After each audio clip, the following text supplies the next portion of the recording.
It sucks that the following scheme James Grider has thought up will not work the way I want it to work. Basically, James Grider, the character in my book, would walk up to a boy or a girl a few years younger than himself and tell them to walk up to a home on the street where the owners have installed security cameras and pull down his or her pants in view of the camera.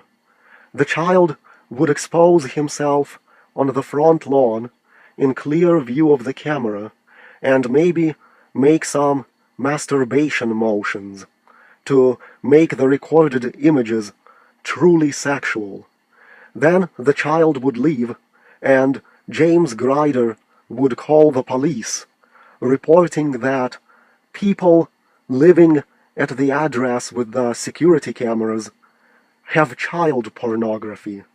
Yes, they have child pornography on a hard drive of a little boy masturbating.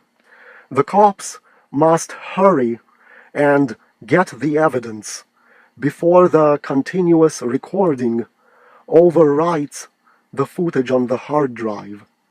Ideally, the police would go into the house and look at the security camera hard drive, see the little boy or girl exposing themselves, and arrest the security camera owner for possession of child pornography. James Grider is 15, so he could actually do this trick himself. Or he could pay a couple of high schoolers to show up on the front lawn of the house and commit a sexual act on camera. So a pair of 16-year-olds would commit a sexual act on camera, then run away. Next, James Grider would call the police and tell them to bust the camera owner for being in possession of child pornography. That would punish the security camera owners for having security cameras. This would become a trend. Children exposing themselves on security cameras to get innocent people imprisoned. Instead, what I think would happen is nothing will be done to the camera owners.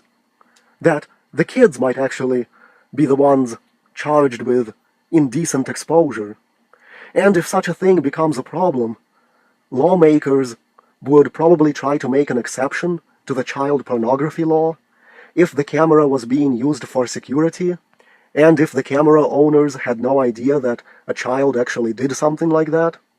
However, then maybe real child pornography makers could exploit that as a loophole and create kiddie porn and claim that it's just security camera footage.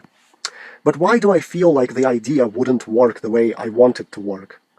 Because it's basically a tactic of bringing down the giant by his own weight.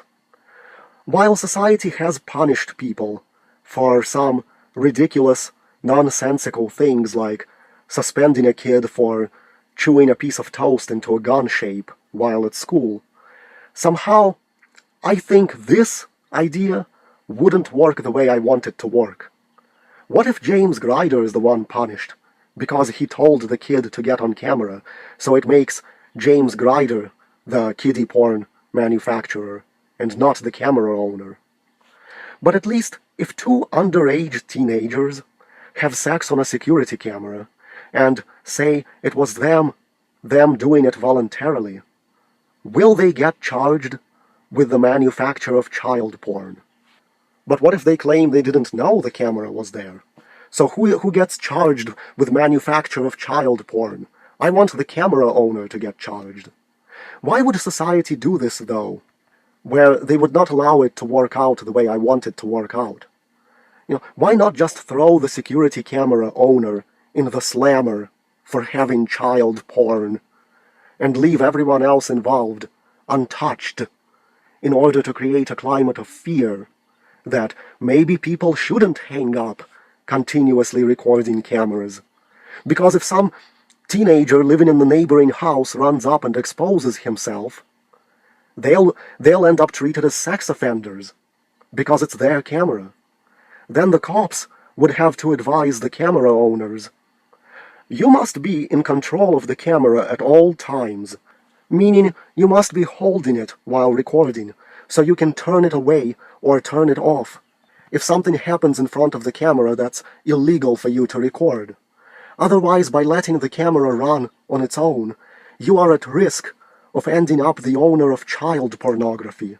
If a person under 18 exposes themselves on your camera or performs a sexual act in view of the camera, best you don't hang up security cameras if you want to avoid that trouble, because kids nowadays are looking to get you busted for child pornography by finding security cameras and exposing themselves. Why would this happen? Because people want to return surveillance levels, electronic surveillance levels, back to how they would have been in the 1950s. And this is a way of throwing a wrench in the works.